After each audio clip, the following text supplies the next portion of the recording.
Hello, my name is Avery Hutchinson, and this is my lab report for our Projectile Motion lab. The purpose of this lab was to explore projectile motion and the coding of that motion. Through this process, we also explored non-constant forces and how to determine forces from motion data.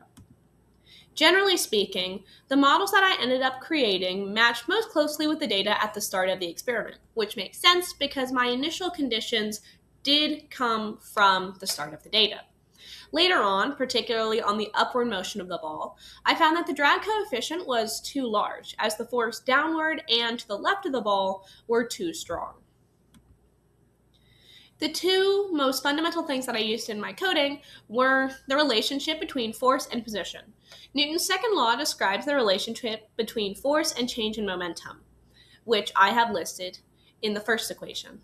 For non-constant force, we have to approximate that V average is approximately V final over an interval. With non-constant force, the position update formula must be used to update the position of the ball, which is my third equation here.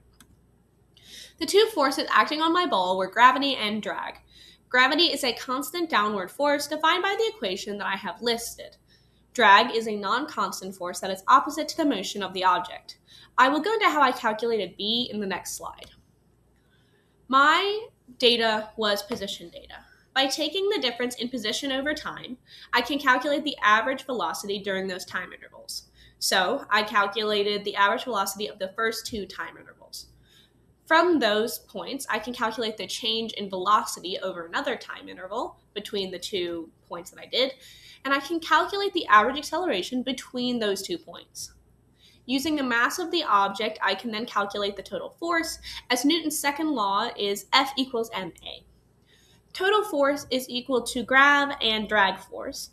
So by subtracting the constant force of gravity and using average velocity over the whole period, I can calculate B, which was shown in my equations on the right side of the screen.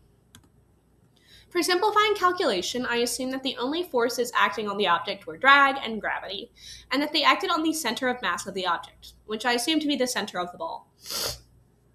I also assumed that it was possible to approximate drag from data so that I could build a model including drag.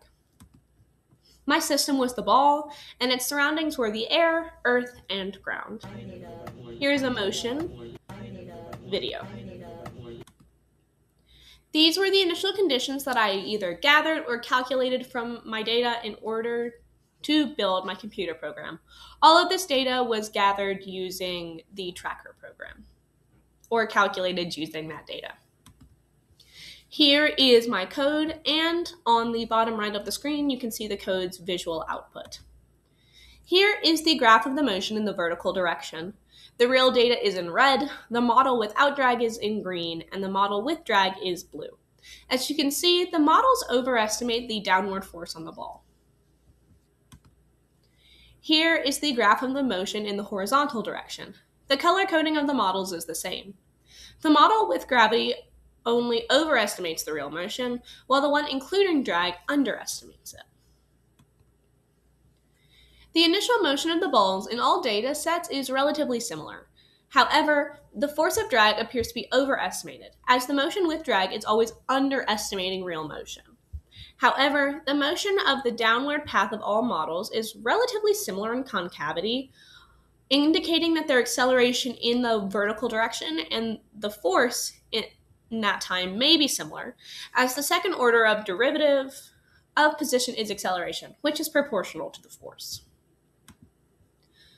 I have a few sources of error. For one, I used initial velocities to calculate d, which could be far off from my and my calculated d was far off from the typical range that we see for d. I could fix this by possibly taking later data points or more data into account to calculate a more accurate d. I also had a really low number of data points. My video had about 19 frames per second, so it was kind of hard to gauge when our hand was fully out of contact, which may have affected initial acceleration of the ball. So, what does it mean? In my models, I observed no terminal velocity. To observe it, I could increase the maximum height of the ball, which would lead to an increase of speed and drag as the ball was falling, meaning that a ball thrown higher with more force is more likely to exhibit terminal velocity, as the drag force will increase as the ball is speeding up.